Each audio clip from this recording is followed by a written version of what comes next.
Morning mga guys, mga idol, mga loads. For today's video, for today's episode, feeling vlogger lang po tayo mga idol. Maraming huli isda ngayon sa fish port mga idol. Mura lang yung isda. Pero mo tayong malilit na tulingan. 130 to 150. Depende sa physical appearance po.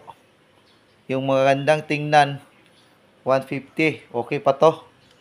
Paksyaw na yan. Ito.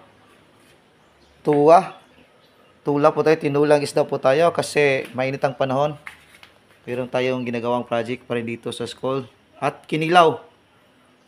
Mga idol, hintayin natin maluto itong paksyaw natin at saka tinula.